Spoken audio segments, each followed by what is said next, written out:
So ನೀವು ನೋಡೋದಕ್ಕೆ ತುಂಬ ಪ್ರೆಟಿಯಾಗಿದ್ದೀರಾ, ಬ್ಯೂಟಿಫುಲ್ ಆಗಿದ್ದೀರಾ. ಸೊ ಈ ಒಂದು ಮೇಕಪ್ ಆಗಿರ್ಬೋದು ಮತ್ತು ಈ ಗೆಟಪ್ ಆಗಿರ್ಬೋದು ಎಷ್ಟು ಟೈಮ್ ತಗೊಳುತ್ತೆ? ಮೇಕಪ್ ಎಲ್ಲ ಯಾವ ರೀತಿ ತುಂಬಾ ಟೈಮ್ ತೊಗೊಳುತ್ತೆ. ಇಲ್ಲಿ ಎಲ್ಲರೂ ಬಂದು ರೆಡಿ ಆದ್ರೂ ನಾನೇ ಲಾಸ್ಟ್ ರೆಡಿ ಆಗೋದು. ಸೊ ನಾನೇ ಫಸ್ಟ್ ಶುರು ಮಾಡೋದು, ನಾನೇ ಲಾಸ್ಟ್ ರೆಡಿ ಆಗೋದು. ಸೊ ಮುಖ ಮತ್ತು ಕೈ ಎಲ್ಲ ಮ್ಯಾಚ್ ಮಾಡ್ಕೊಂಡು, ನೆಕ್ಕೆಲ್ಲ ಮ್ಯಾಚ್ ಮಾಡ್ಕೊಂಡು ಮಾಡಬೇಕು ಅಂದರೆ ಅಟ್ಲೀಸ್ಟ್ 45 ಮಿನಿಟ್ಸ್ ಅಂತೂ ತೊಗೊಳುತ್ತೆ. ಆಮೇಲೆ ಕಾಸ್ಟ್ಯೂಮು, ಹೇರು ಅದೆಲ್ಲ ಆಗುತ್ತೆ. ಒಂದೊಂದ್ಸಲಿ ಕಾಲು ಶಾರ್ಟ್ ಇಟ್ಬಿಟ್ರೆ ಅಷ್ಟೇ ಮುಗೀತು, ಅದನ್ನು ಕೂತ್ಕೊಂಡು ಮಾಡಬೇಕಾಗತ್ತೆ. ಸೊ ಅದು ಟೋಟಲಿ ಅಟ್ಲೀಸ್ಟ್ 1 hour 15 minutes ತೊಗೋತೀನಿ ರೆಡಿ ಆಗೋಕ್ಕೆ. ಇದು ಎಲ್ಲರೂ ವೆಯ್ಟ್ ಮಾಡ್ತಿದ್ದಾರೆ ಸೌಂದರ್ಯ ಕಟ್ಟಿರೋ ಫೋಟೋನ ಯಾವ ರೀತಿ ಚಿತ್ರ ಮಾಡ್ತಾರೆ ದೀಪ ನೋಡೋದಕ್ಕೆ ಅಂತ. ಇನ್ನು ಮುಂದೆ ಪ್ರತಿ ಸಂಚಿಕೆನೂ ಕೂಡ ತುಂಬ ರೋಚಕವಾಗಿರುತ್ತೆ. ಏನು ಎಕ್ಸ್ಪೆಕ್ಟೇಷನ್ಸ್ ಮಾಡ್ಬೋದು ಆಡಿಯನ್ಸ್? ಮುಂದಿನ ಸಂಚಿಕೆ ಅಂತೂ ತುಂಬ ಮಜವಾಗಿರುತ್ತೆ. ಒಂದು ಜಗಳ ಥರ ಇರುತ್ತೆ, ಆದರೆ ಏನು ತುಂಬ ಸೀರಿಯಸ್ ಆಗಿರೋ ಜಗಳ ಅಲ್ಲ, ಆದರೆ ಖುಷಿಯಾಗಿ ದೀಪ ನಗ್ತಾನೆ ವಾಪಸ್ ತಿರುಗಿ ಬೀಳ್ತಾಳೆ. ಸೊ ನೋಡಿದ್ರೆ ಮಜವಾಗಿರುತ್ತೆ. ಸೊ ನೀವು ನೋಡಿದ್ರೆ ನಿಮ್ಗೆ ಗೊತ್ತಾಗುತ್ತೆ ಎಷ್ಟು ಮಜವಾಗಿರುತ್ತೆ.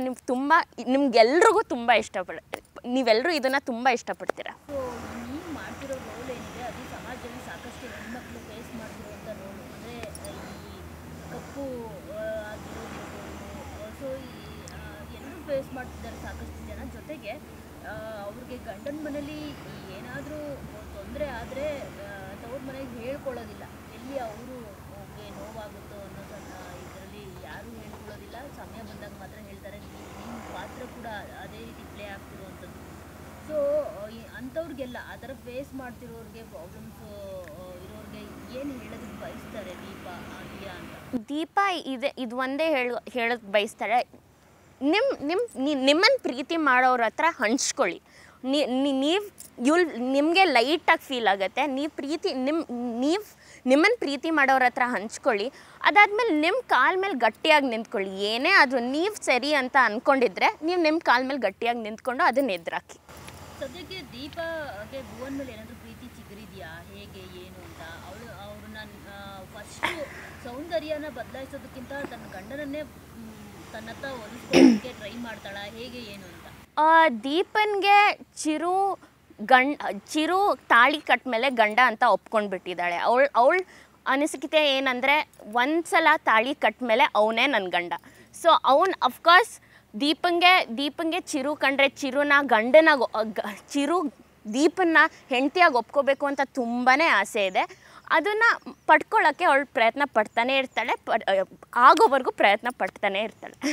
ಸೊ ಈಗ ತುಂಬ ಜನಕ್ಕೆ ಸೆಲ್ಫ್ ಕಾನ್ಫಿಡೆನ್ಸ್ ಅನ್ನೋದೇ ಇರಲ್ಲ. ನಾನು ಚೆನ್ನಾಗಿಲ್ಲ, ಎಷ್ಟೇ ಬ್ಯೂಟಿಫುಲ್ ಆಗಿದ್ರು ಒಂದು ಇನ್ಫೀರಿಯಾರಿಟಿ ಕಾಂಪ್ಲೆಕ್ಸ್ ಅನ್ನೋದು ಇರುತ್ತೆ. ಎಲ್ಲರೂ ಕೀರ್ತಿ ಆಗೋದಕ್ಕಾಗೋದಿಲ್ಲ. ಸೊ ಅಂಥವ್ರಿಗೆ ಏನು ಹೇಳೋದಕ್ಕೆ ಇಷ್ಟಪಡ್ತೀರಾ ದೀಪ? ಬಿಕಾಸ್ ಬ್ಯೂಟಿ ಅನ್ನೋದು ಇಂಪಾರ್ಟೆಂಟ್ ಅಲ್ಲ, ಸೀರಿಯಲಲ್ಲಿ ತೋರಿಸ್ತಿರೋದು ಹಾಗೆ ಗುಣನೇ ಇಂಪಾರ್ಟೆಂಟ್. ಗುಣ ಇದ್ದಾಗ ಮಾತ್ರ ನೆಮ್ಮದಿಯಿಂದ ಇರೋದು. ಜೊತೆಗೆ ತಮ್ಮನ್ನು ತಾವೇ ಕಾನ್ಫಿಡೆನ್ಸ್ ಇಲ್ಲದೆ ಕೆಲವರು ಫೀಲ್ ಮಾಡ್ಕೊಂಡ್ಬಿಟ್ಟಿರ್ತಾರೆ ಇನ್ಫೀರಿಯಾರಿಟಿ ಕಾಂಪ್ಲೆಕ್ಸ್. ಅವ್ರು ಚೆನ್ನಾಗಿದ್ದಾರೆ, ನಾವು ಚೆನ್ನಾಗಿಲ್ಲ, ಅದು ಇದು ಅಂತ ಹೇಳ್ಬಿಟ್ಟು. ಸೊ ಏನು ಹೇಳ್ಬೋದು ನೀವು? ಎಲ್ಲರೂ ಅವ್ರವ್ರ ಯೂನಿಕ್ನೆಸ್ಸಿಂದ ಅವ್ರವ್ರು ಚಂದವಾಗಿರ್ತಾರೆ. ಅದೇ ನಾನು ಹೇಳಕ್ಕೆ ಬಿಡ್ತೀನಿ. ಎಲ್ಲರೂ ಚಂದವಾಗಿರ್ತಾರೆ. ಅವ್ರವ್ರ ಯೂನಿಕ್ ಪರ್ಸ್ನಾಲಿಟಿ, ಯೂನಿಕ್ ಫೀಚರ್ಸ್ ಎಲ್ಲ ಇರುತ್ತೆ, ಎಲ್ಲರಲ್ಲೂ ಇರುತ್ತೆ. ಇನ್ನೊಂದು ವಿಷಯ ಏನಂದರೆ ಸುಂದರತಾ ನೀವು ಯುವದಲ್ಲಿದ್ದಾಗ ಇರುತ್ತೆ, ಆದರೆ ನೀವು ವಯಸ್ಸು ಆಗ್ತಾ ಹೋಗ್ತಾ ಅದು ಕಡಿಮೆ ಆಗ್ತಾನೇ ಇರುತ್ತೆ. ಆದರೆ ಏನು ಯಾವಾಗಲೂ ಇರೋದಂದರೆ ನಿಮ್ಮಲ್ಲಿರೋ ಗುಣ, ನಿಮ್ಮಲ್ಲಿರೋ ಒಳಗಿನ ಸುಂದರತಾ. ಸೊ ಅದನ್ನು ಕಾಪಾಡಿ, ಅದನ್ನು ಎಲ್ರಿಗೂ ತೋರಿಸಿ, ಅದನ್ನು ಇಂಪಾರ್ಟೆನ್ಸ್ ಕೊಡಿ ಅಂತ ಹೇಳಕ್ಕೆ ಇಷ್ಟಪಡ್ತೀನಿ. ಸೊ ಸೀರಿಯಲ್ನಲ್ಲಿ ಪಾಪದ ಹುಡುಗಿಯಾಗಿ ಕಾಣಿಸ್ಕೊಂಡಿದ್ದೀರಾ, ರಿಯಲ್ ಲೈಫ್ನಲ್ಲೂ ದಿಯಾ ಹಾಗೇನಾ? ಪಾಪ ಇಲ್ಲ, ರಿಯಲ್ ಲೈಫಲ್ಲಿ ಇಷ್ಟು ಸುಮ್ಮನೆ ಕೂತ್ಕೊಳ್ಳೋದು ಅಲ್ಲ ದಿಯಾ. ಅವಳಿಗೆ ಅನಿಸಿದ್ದು ಹೇಳೇ ಬಿಡ್ತಾಳೆ. ಅವಳು ಮನಸ್ಸಲ್ಲಿ ಇಟ್ಕೊಳ್ಳಲ್ಲ ಜಾಸ್ತಿ.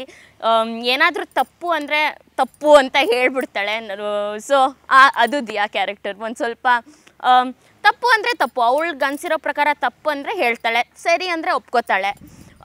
ಹೀಗೆಲ್ಲ ಸುಮ್ಮನೆ ಕೂತ್ಕೊಳ್ಳೋಣ ದಿಯಾ. ಏನು ಸಿಮಿಲಾರಿಟೀಸ್ ಅನ್ನೋದು ಏನಿದೆ ಎರಡು ಕ್ಯಾರೆಕ್ಟರ್? ಸಿಮಿಲಾರಿಟೀಸ್ ಅಂದರೆ ರಿಲೇಷನ್ಶಿಪ್ಗೆ ಇಂಪಾರ್ಟೆನ್ಸ್ ಕೊಡೋದು ಸಿಮಿಲಾರಿಟೀಸ್. ಅಪ್ಪ ಅಮ್ಮನ ಕಡೆ ಪ್ರೀತಿನೋ ಅಥವಾ ಮನೆಯವ್ರ ಕಡೆ ಪ್ರೀತಿನೋ ಅದೆಲ್ಲ ಸಿಮಿಲಾರಿಟೀಸ್.